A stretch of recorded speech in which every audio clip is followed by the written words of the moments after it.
Welcome. What you are about to watch is not science fiction, and it is not folklore. It is a serious investigation into one of history's most compelling unresolved questions, the mystery of the Voynich Manuscript, the book no one can read. Across the world, in universities, research institutes, and field excavations, serious scholars are wrestling with evidence that does not fit the accepted story. Evidence that has been documented, measured, and peer-reviewed, and that still has no satisfying conventional explanation.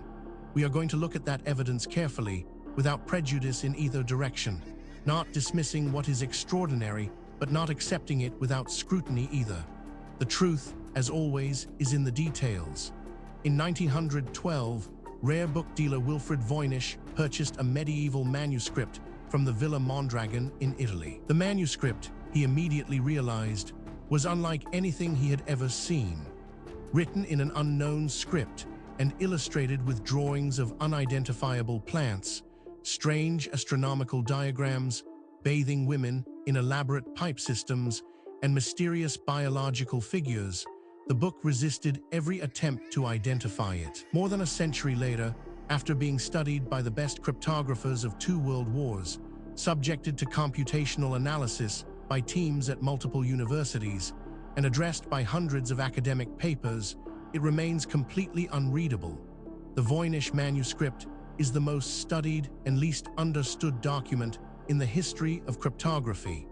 It has defeated some of the most brilliant analytical minds of the 20th century. And the debate about what it is, a genuine encrypted text in an unknown language, an elaborate medieval hoax, a constructed artificial language, or something else entirely, remains as unresolved as it was the day it was first examined.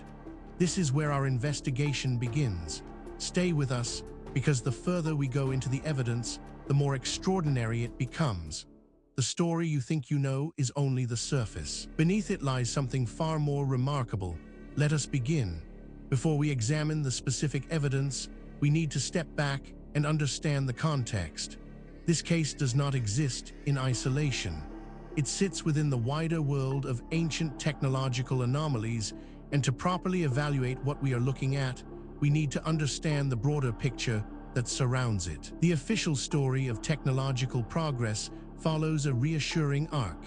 Stone tools giving way to bronze, bronze to iron, iron to steel, and finally the Industrial Revolution catapulting humanity into the modern age. In this narrative, each generation inherits a slightly more sophisticated toolkit than the last, and no knowledge is ever truly lost. It is a comfortable story. It is also, in key respects, demonstrably false.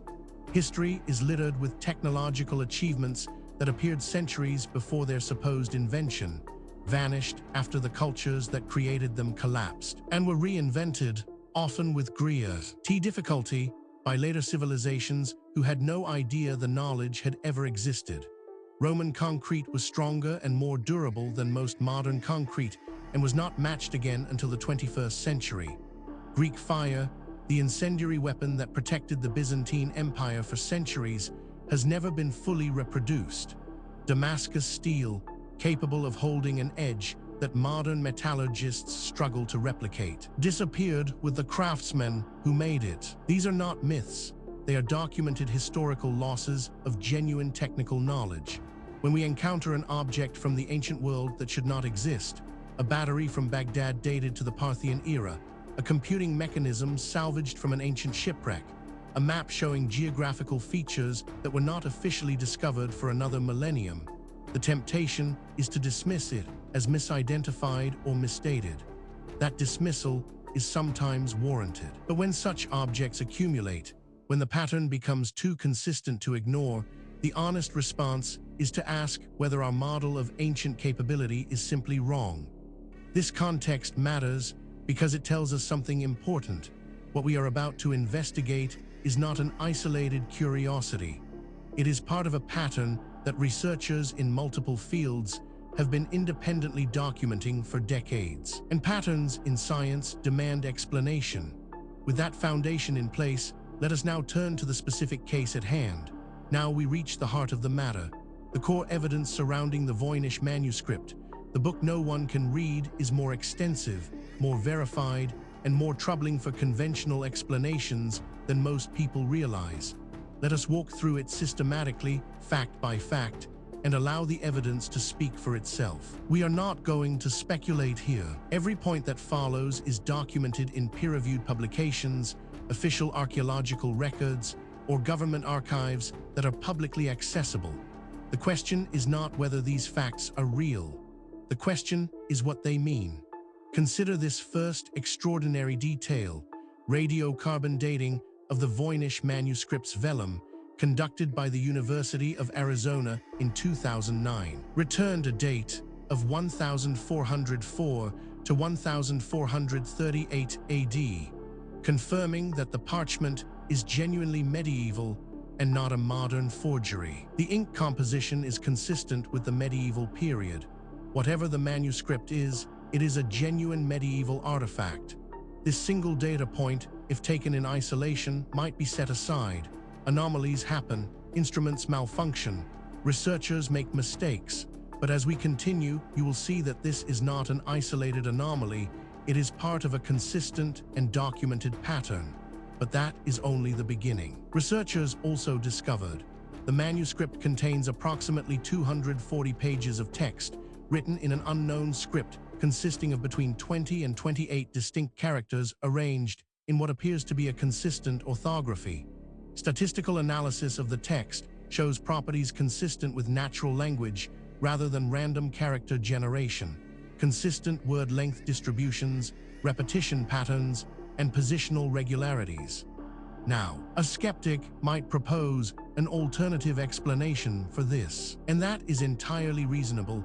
We should always test alternative explanations before accepting extraordinary ones. The problem is that the alternative explanations, when examined carefully, create more problems than they solve. The mystery deepens when we examine. The manuscript is divided into sections that appear to correspond to different subjects: botanical drawings with accompanying text, astronomical or astrological diagrams, biological drawings showing figures in pools connected by elaborate pipe systems, cosmological diagrams, and what appears to be a recipe or pharmacological section. The subject matter suggests a natural philosophy or medicinal text. This is where the conventional account begins to strain. Each individual fact might be dismissed or minimized in isolation. But the cumulative weight of the evidence is another matter entirely. Perhaps most remarkable of all, the plants depicted in the botanical section do not match any known species precisely, though some have been tentatively identified as stylized versions of real plants. Some researchers have proposed that the plants are from the New World, and that the manuscript represents post-1492 knowledge, though the radiocarbon date of the vellum predates Columbus. Researchers who have examined this evidence have described it as genuinely difficult to explain within the accepted framework. These are not fringe commentators. They are credentialed academics publishing in mainstream journals, raising questions that the field has not yet satisfactorily answered. Then there is the matter of cryptographic analysis. During both world wars involved some of the greatest code-breaking minds of their time, including William Friedman, who helped break the Japanese Purple Code in World War II, and spent years analyzing the Voynich manuscript without success. The NSA has also studied the manuscript at various points without publicly announcing any findings. What makes this particularly significant is its independence from the previous points. This is not a case of one theory requiring another. These are separate lines of evidence converging on the same uncomfortable conclusion. Adding to the enigma is this finding: multiple individuals have claimed to have deciphered the Voynich manuscript, typically announcing translations in media press releases, rather than peer-reviewed publications. None of these claimed decipherments has been accepted by the scholarly community. The manuscript continues to defeat every claimed solution. This single data point, if taken in isolation, might be set aside. Anomalies happen, instruments malfunction, researchers make mistakes. But as we continue, you will see that this is not an isolated anomaly. It is part of a consistent and documented pattern. equally puzzling to investigators. The provenance of the manuscript before Voynich acquired it includes a letter dated 1666 from physician Joannes Marcus Marci to the Jesuit scholar Athanasius Kircher, mentioning that the book was said to have been purchased by Emperor Rudolf Roman II for 600 ducats. Rudolf Roman II was a collector of curiosities and may have acquired it believing it was a work by Roger Bacon. Taken together, these facts form a pattern that cannot be explained by coincidence, misidentification, or methodological error. Each piece of evidence has been examined by skeptics. Each has been subjected to alternative explanations. And in each case, the alternative explanation falls short of accounting for everything that has been documented.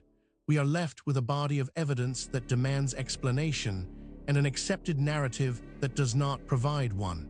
This is where serious inquiry begins. Now that we have established the evidence, we need to examine the theories that researchers have proposed to explain the Voynich Manuscript, the book no one can read. This is where the debate becomes most intense, because the theories reflect not just different interpretations of the same evidence, but fundamentally different assumptions about what is possible and what the past looked like. Understanding these theories is not just an academic exercise. Each one has been championed by serious researchers with genuine credentials, and each one captures something that the others miss. Truth, if it is ever established, will likely draw on elements of several. The first major explanation proposed by researchers holds that the Voynich manuscript encodes a real language or text using a genuine encryption system whose key has been lost. The statistical properties of the text are most consistent with this interpretation. Random text or hoax text would not show the consistent linguistic properties that computational analysis has identified. The language may be a now extinct natural language, a phonetic transliteration of an existing language, or a constructed philosophical language. This interpretation has significant academic support and is backed by substantial evidence, but it is not without problems. Critics point out that it requires assumptions that go beyond what the evidence strictly supports, and that key predictions of this theory have not been confirmed by subsequent research. It remains contested, and the contest is productive. A rival school of thought argues that the manuscript is an elaborate hoax, most likely created in the medieval or early modern period to sell to wealthy collectors willing to pay for a seemingly magical or alchemical text. The statistical regularities could have been achieved by a clever medieval forger who studied genuine manuscripts carefully enough to mimic their structural properties without producing meaningful content. The absence of any meaningful decipherment is consistent with this hypothesis. This theory is controversial, and deliberately so. Its proponents argue that the evidence demands an explanation outside the conventional framework. Critics counter that extraordinary claims require extraordinary evidence, and that the evidence presented, while suggestive, does not yet meet that standard. The debate continues in peer-reviewed literature.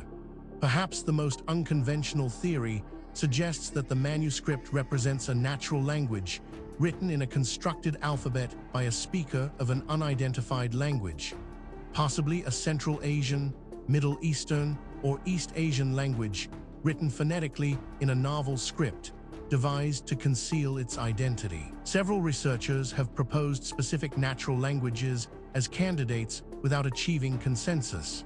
What is striking about this debate is not merely that experts disagree. That is normal and healthy in science.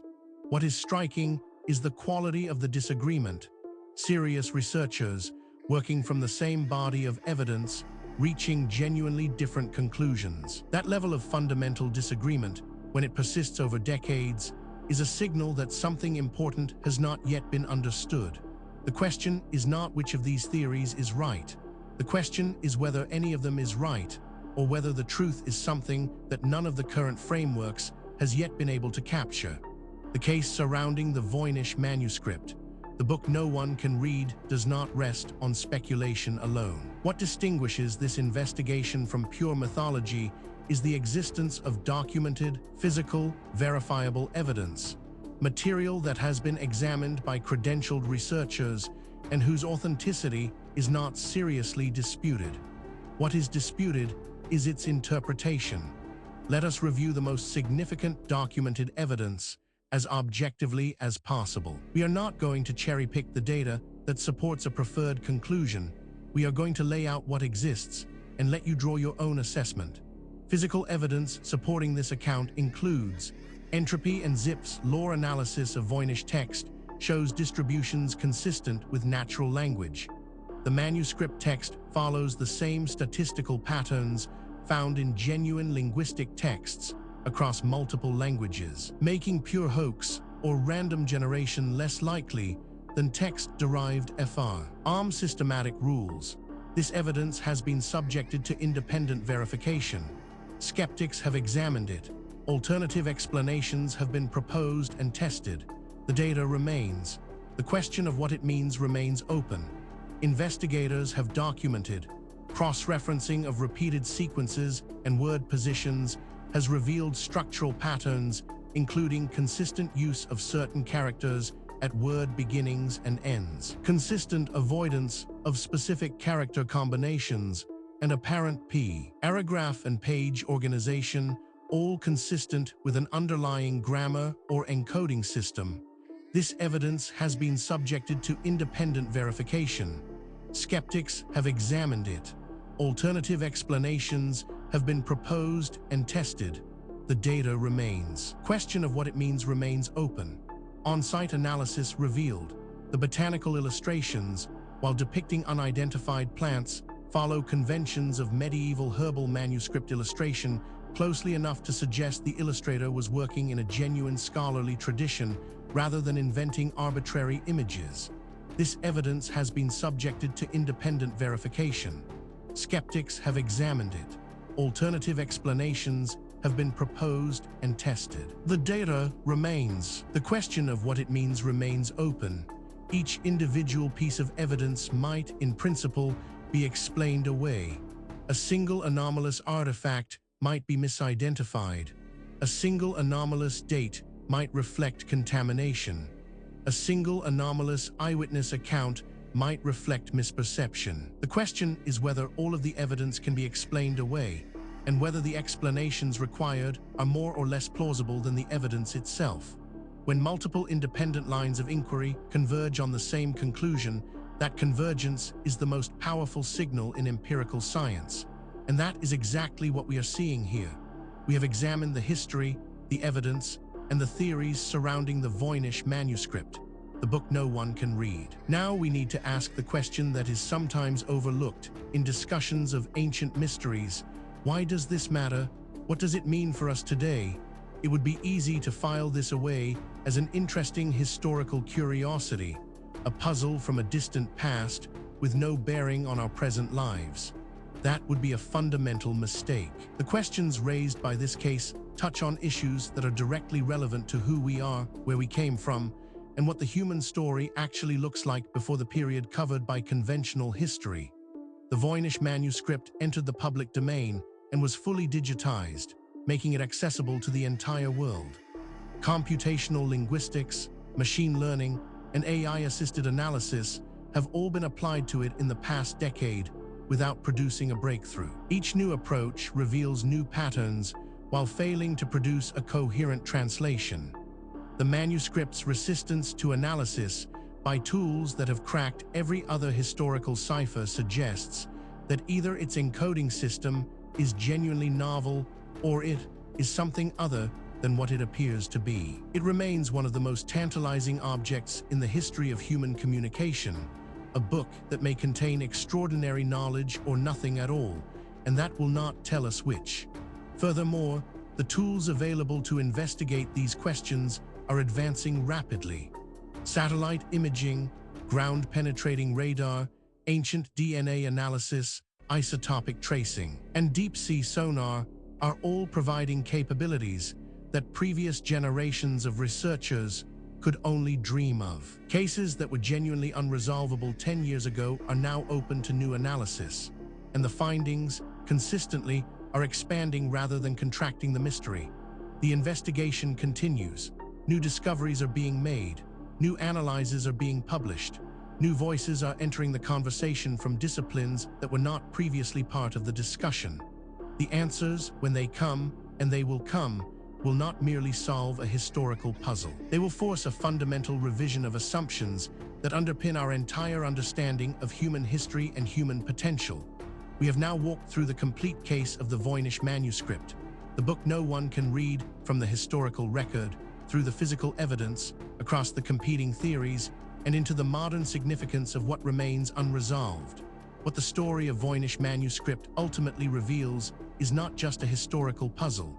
It is a mirror. It reflects our assumptions back at us, our assumptions about what ancient people were capable of, about how knowledge is gained and lost across the centuries, and about the relationship between what we know and what we merely think we know. The evidence presented in this documentary is real. The questions it raises are genuine. The debate among researchers is ongoing, and that is healthy. Science is not a set of conclusions. It is a process. And the process requires that we remain open to evidence that challenges what we thought we knew, however uncomfortable that challenge might be. If you came to this documentary as a skeptic, we hope the evidence gave you something to think about. If you came as a true believer, we hope the critical examination gave you a more nuanced picture. The truth, as always, lies in the evidence, not in what we want to be true. Thank you for watching. If this investigation sparked your curiosity, please subscribe to the channel. We publish new documentaries every week, covering the full range of historical mysteries that the mainstream has not yet adequately explained. Leave a comment below telling us which case you want us to investigate next. The conversation continues. The investigation never ends.